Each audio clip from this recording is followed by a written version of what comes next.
Hey everyone, welcome back to our new session. अभी हम लोग कर रहे हैं डीबीएमएस डाटाबेस मैनेजमेंट सिस्टम, जिसमें हम लोग यूनिट 2 स्टार्ट कर दिए थे, जो कि हमारा था एफडी एंड नॉर्मलाइजेशन वाला पार्ट। और इसी को आगे कंटिन्यू करते हुए अब हम लोग जो है बात करेंगे आर्मस्ट्रॉन्ग एक्सोमिस के बारे में। और इसमें देखेंगे कौन कौन सा ऐसा जो रूल है वो आपको याद रहना चाहिए, ताकि आगे का हमारा काम जो है वो आसान हो जाए। तो चलिए स्टार्ट करते हैं और समझते हैं आर्मस्ट्रॉन्ग ने ऐसा क्या क्या जो है रूल दिया, जिसके मदद से हम लोग जो है इसको समझेंगे और देखेंगे। ओके, इसको पहले पेन को कलर को ले लेते हैं, चेंज कर लेते हैं। ओके चलिए, तो ये हमारा कुछ कुछ रूल है जो कि हमको हेल्प करेगा फंक्शनल डिपेंडेंसी को अच्छे से समझने के लिए। चलिए, Armstrong axioms are a set of rule used to infer functional dependency. These rule helps in finding new functional dependency। मतलब ये सब जो रूल हम देखेंगे ना जब, तो आपको लगेगा ये सब तो हम पहले से ही जानते हैं, बस यहाँ पे नाम जो है चेंज कर दिया गया है और कुछ नहीं है। डाटाबेस नॉर्मलाइजेशन में हमारा ये हेल्प करेगा। एट्रीब्यूट के क्लोजर फाइंड करने में हमारा हेल्प करेगा। हम जब डाटाबेस रिलेशनल स्कीमा को जब हम डिज़ाइन करेंगे तब उस समय हमारा हेल्प करेगा। तो ये जो है ना, ये जो आर्मस्ट्रॉन्ग एक्सोमिस आप जब देख रहे हैं, ये थोड़ा सा जो नाम जो है, ये फैंसी नाम, ये साइंटिस्ट के नाम पे है जिसका नाम था विलियम्स डब्ल्यू आर्मस्ट्रॉन्ग। उसी के नाम पे है ये दिया गया है। ओके, तो चलिए ये जो रूल हैं ये हम यूज़ क्यों करेंगे और कब करेंगे। तो अगर हमको डिपेंडेंसी प्रूव करना हो, जनरेट करना हो न्यू फंक्शनल डिपेंडेंसी को, फाइंड करना हो कैंडिडेट की को, रिमूव करना हो रिडंडेंसी को, तो ये सब चीज़ के लिए हम लोग क्या करेंगे, इस वाले रूल का यूज़ करेंगे। तो चलिए, ये साइंटिस्ट ने जो है कौन कौन सा रूल दिया उसको समझते हैं। तो सबसे पहला हमारा जो है इसमें रूल वो आएगा रिफ्लेक्सिव, आर्गुमेंटेशन, ट्रांजिटिव, ये सब पढ़ेंगे। लेकिन सबसे पहले टाइप्स ऑफ देख लेते हैं, ये कौन कौन सा जो है रूल दिए हैं। तो सबसे पहला है रिफ्लेक्सिव रूल, फिर है आर्गुमेंटेशन रूल, उसके बाद है ट्रांजिटिविटी रूल। इसको हम लोग रैट प्रॉपर्टी के नाम से भी जानते हैं। आर मतलब रिफ्लेक्सिव, ए मतलब आर्गुमेंटेशन, टी मतलब ट्रांजिटिविटी। ओके, और ये हमारा क्या है, फंडामेंटल रूल है ये सब चीज़। उसके बाद इसी के बेस्ड पे आगे हमारा आता है ड्राइव रूल, जो कि हमारा है यूनियन, डिकम्पोजिशन, स्यूडो ट्रांजिटिविटी। ये सब हमारा क्या है, ड्राइव्ड वाला है। ये सब हमारा क्या है, ड्राइव्ड वाला है। तो ये रहा और ये रहा। तो चलिए वन बाय वन ये सारे जो हमारा 6 है, 5, 3 को वो वाला और 3 को ये वाला, सबको हम लोग वन बाय वन समझते हैं। चलिए, तो सबसे पहले हम लोग बात करते हैं रिफ्लेक्सिव रूल का। तो रिफ्लेक्सिव रूल कहता है क्या, if y is a subset of x, अगर मेरा y जो है वो सबसेट है किसका, x का, तो हम लिख सकते हैं x टेंस टू y। मतलब x जो है y को डिफाइन कर रहा है, क्योंकि y क्या है, सबसेट है, उसका पार्ट है, इसलिए। Okay, N attribute set determine its own subset. तो ये हमारा होता है रिफ्लेक्सिव रूल। अगर ऐसे समझ में ना आए तो आप ऐसे समझ सकते हैं कि इफ़ अल्फ, ये जो है बीटा, बीटा, उसके बाद ये जो है, ये अल्फा अगर सबसेट है किसका, बीटा का, तो आप अल्फा टेंस टू बीटा, इस तरीका से आप लिख सकते हैं। जिसको हम लोग बोलेंगे क्या, जिसको हम लोग बोलेंगे रिफ्लेक्सिव रूल।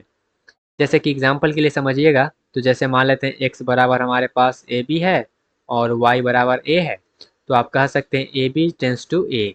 क्यों, क्योंकि ए क्या है, इसका सबसेट है, इसलिए ए क्या है, इसका सबसेट है, इसलिए आप ऐसा कह सकते हैं। ये हमेशा ट्रू होता है। स्यूडो ट्रिवियल डिपेंडेंसी ये हमारा होता है। तो ये आई होप आपको ये क्लियर हुआ होगा कि हमारा ये जो रूल है ये आखिर कहता क्या है। ठीक है, बस आपको मतलब समझ में आना चाहिए कि ऐसा होगा तो हम ऐसा लिख सकते हैं, और कोई ज़्यादा आपको नहीं समझना है इसमें। अगर ऐसा हुआ तो हम ऐसा लिख सकते हैं। ठीक है, चलिए आगे बढ़ते हैं। आप रिफ्लेक्सिव के बाद हमारा आता है आर्गुमेंटेशन। इसमें कहता है इसका स्टेटमेंट कि if x tends to y, then for any attribute set z, X Z and Y Z. मतलब सिंपल सा ये है कि हमारे पास ऐसा अगर है तो हम क्या करेंगे, अगर मान लेते हैं ऐसा है तो हम क्या करेंगे, जेड से दोनों तरफ मल्टीप्लाई कर दीजिएगा तब भी कोई बात नहीं है, ऐसा हम कर सकते हैं। तो वही है, इसको अगर दूसरा टर्म से समझना चाहेंगे तो इस तरीके से आप कह सकते हैं कि if alpha tends to beta, then दोनों में क्या किया, हम गामा से मल्टीप्लाई कर दिए और कुछ नहीं है। जैसे ए बी है तो दोनों तरफ मल्टीप्लाई कर दीजिएगा तब भी वो जो है हमेशा वैलिड ही रहेगा। ये हमारा आर्गुमेंटेशन कहता है, कुछ को मल्टीप्लाई कर दीजिए।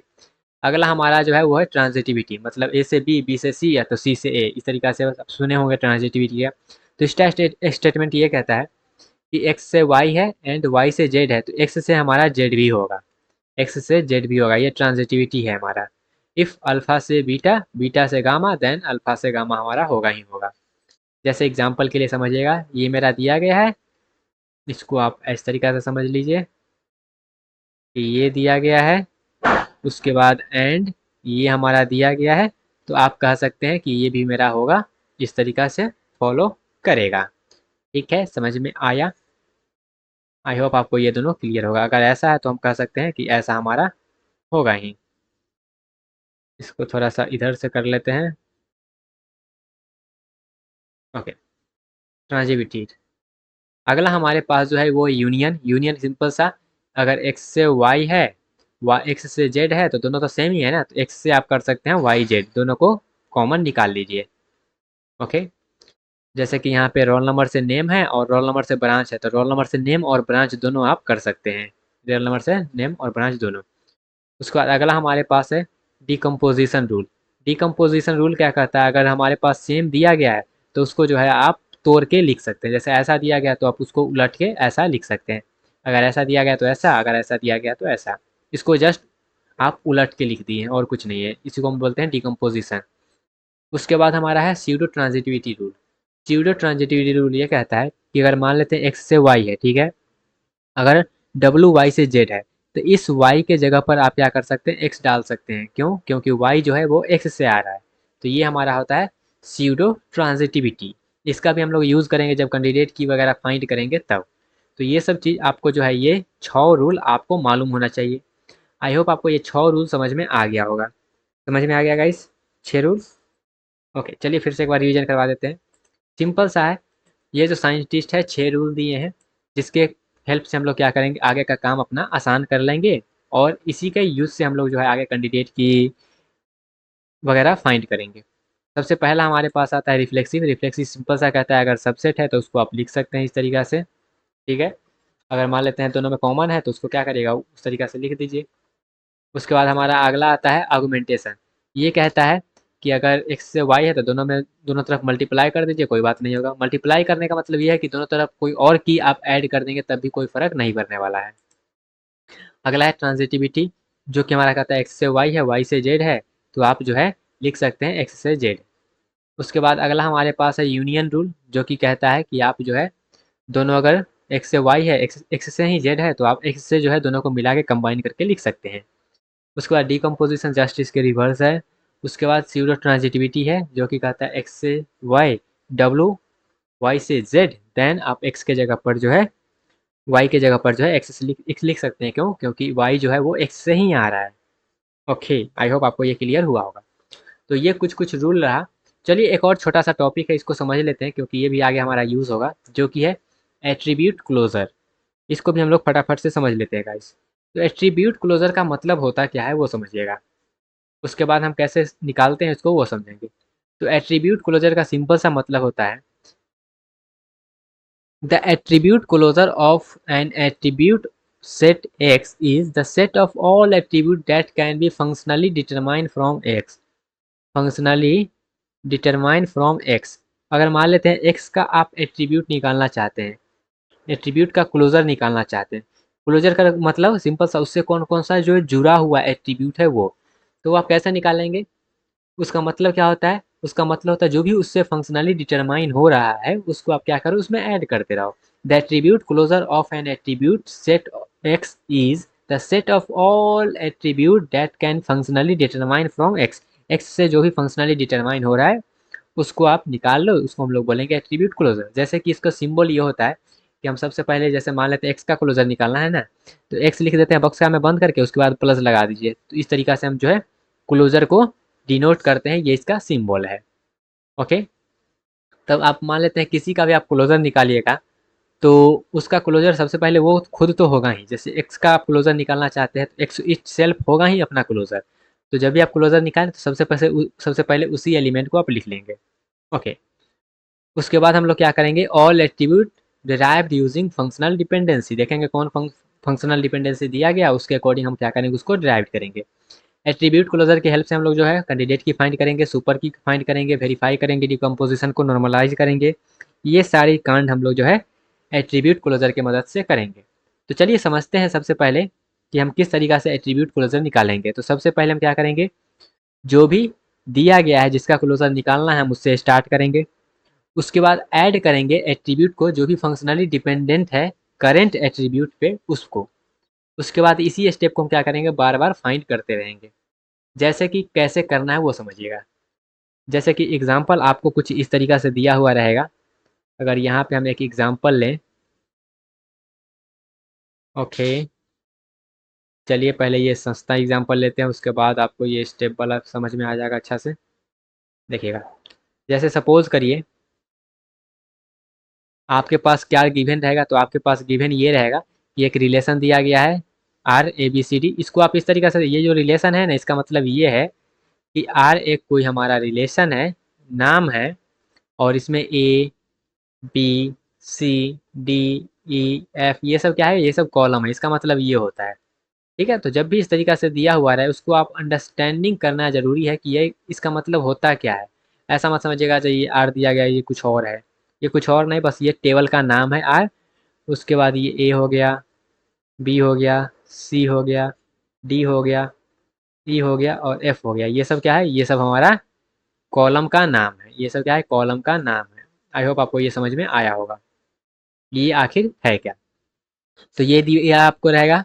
उसके बाद आपको ये दिया रहेगा कि ये आपस में कैसे डिपेंडेंट है, कि ये ए जो है वो फंक्शनली डिपेंडेंट है बी पे, बी सी डी इस तरीका से दिया हुआ रहेगा क्वेश्चन में। उसके बाद कहेगा ए का क्लोजर निकालने के लिए, तो आप कैसे निकालिएगा ए का क्लोजर। तो ए का क्लोजर निकालने के लिए आपको क्या करना है, आपको करना है ये कि सबसे पहले क्या करिए, ए का क्लोजर, खुद का क्लोजर सबसे पहले वही तो होगा ही ना, ये तो सबसे पहले होगा ही। ठीक है, ए दिया गया है। अब ए से और कौन कौन सा एट्रीब्यूट आ रहा है, तो अब हम किस में देखेंगे, अब देखेंगे एफडी में। तो ए से कौन कौन सा आ रहा है, तो ए से अभी करंट हमारा कौन सा है, करंट हमारा अभी ए है, तो ए से कौन आ रहा है, तो ए से हमारा आ रहा है बी। तो बी को लिखेंगे।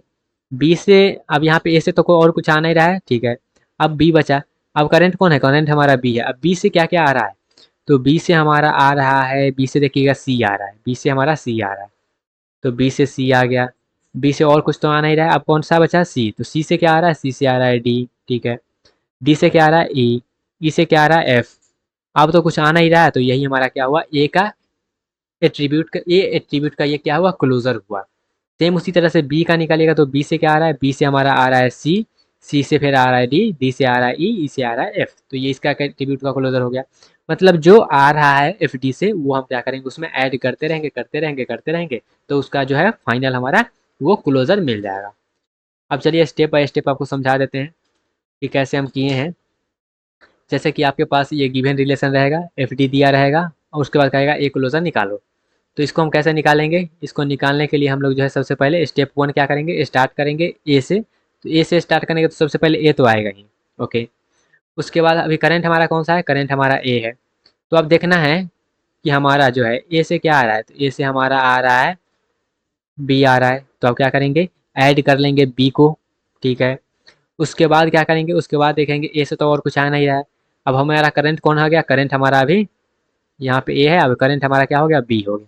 तो अब देखेंगे बी से कुछ आ रहा है क्या, तो यूजिंग बी सी, इसके जरिए हमारा देखिए क्या आ रहा है, तो इसके जरिए हमारा जो है ये आ रहा है सी। तो हम क्या करेंगे, सी को इसमें ऐड करेंगे। अब करंट हमारा क्या बन गया, सी बन गया। तो सी से कौन आया, तो सी से हमारा डी आ रहा है। तो इससे हम क्या करेंगे, यहाँ पे डी वाले को निकाल लेंगे। तो और तो कुछ बचा हुआ नहीं है, तो और कुछ नहीं बचा, तो यही हमारा क्या हो गया, यही हमारा फाइनल क्लोजर हो गया ए का। सेम उसी तरीका से अगला एग्जाम्पल देखिएगा। तो ये हमारा रहा, रिलेशन दिया गया है, एफ डी दिया गया है, और एक क्लोजर कह रहा है फाइंड करने के लिए। तो एक क्लोजर कह रहा है फाइंड करने के लिए, तो कैसे करिएगा फाइंड, तो इसको करने के लिए सिंपल सा, सबसे पहले ए आएगा, फिर हमारा ए से कौन आ रहा है, तो ए से हमारा जो है बी आ जाएगा।